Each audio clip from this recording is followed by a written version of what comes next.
important topic, that is ABC of critical care in disseminated intravascular coagulation. DIC, as we know, is an important contributor to maternal mortality and morbidity. What is DIC? DIC, death is coming. That is absolutely true. What is DIC? Disseminated intravascular coagulation is a massive activation of the coagulation system leading to multiple clot formation throughout the body. As a result, there is rapid consumption of the clotting factor which leads to bleeding. So it is a paradoxical condition characterized by both thrombosis and hemorrhage. DIC is a red flag for a severe underlying disease. DIC is never a primary diagnosis. That's why you don't see it anywhere in that circle of the percentage of the maternal mortality. Remember, it is always a secondary diagnosis. We are all familiar with the hemostasis. There are two types of it, primary hemostasis and secondary hemostasis. Whenever there is a tissue damage, platelets aggregate to that area and they form a primary clot. And this clot is strengthened by secondary hemostasis. Intrinsic pathway, extrinsic pathway and the common pathway comes in the secondary hemostasis. I will not be going into all the steps, but what I want to highlight it is the common pathway, which is very important because here the thrombin formed converts the inactive fibrinogen into fibrin, and during this process certain unnecessary protein products are cleaved off, which are known as fibrin degradation products, and this is what we measure in bloods of these patients.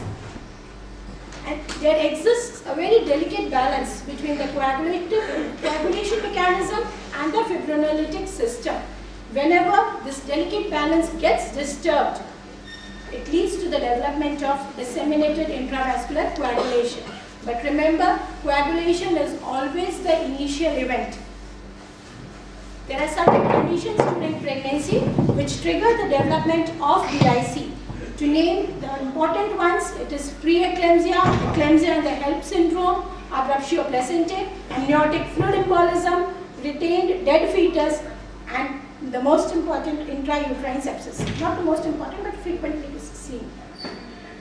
The patient usually presents with bleeding from multiple sides. It may be a small wound or there may be frank bleeding, and this bleeding may ultimately lead to multiple organ failure, shock, coma, and finally death. Now, how to diagnose this? There is no single test which can diagnose DIC. Clinical picture itself leads to the diagnosis of DIC.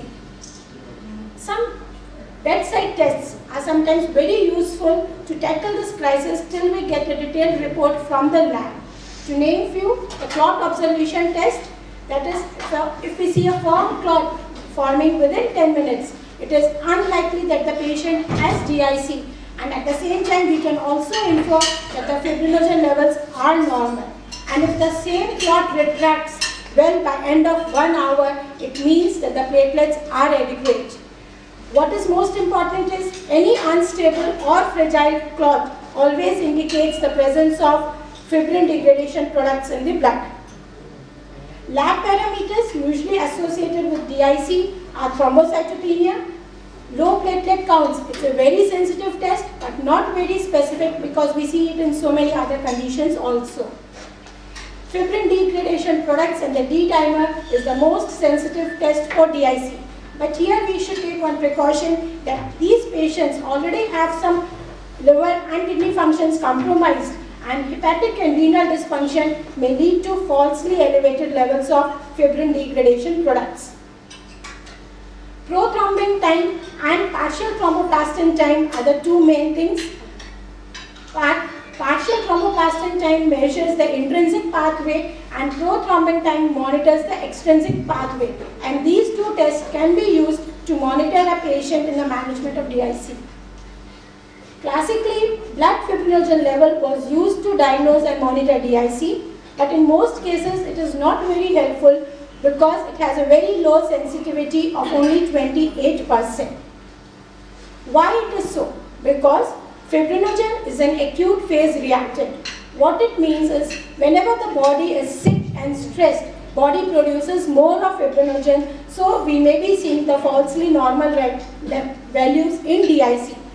Hypofibrinogenemia is detected only in very severe cases of DIC, and the blood fibrinogen level of 100 mg/cent is considered to be the critical level. Schistocytes or the fragmented RBCs are neither sensitive nor specific to DIC. Antithrombin 3 and protein C and protein S, which are the cofactors, have shown to have both diagnostic and prognostic significance. The scoring system which is internationally used is the International Society for Thrombosis and Hemostasis. It's a fairly simple system. It's a 5-step diagnostic algorithm. It has a very high sensitivity of 91% and specificity of 97%, making the scoring system very useful in interpreting the lab parameters and in managing a patient of DIC. What is the first prerequisite? We have to see, does the patient have an underlying disorder known to be associated with overt DIC? And if our answer is no, we cannot use this algorithm.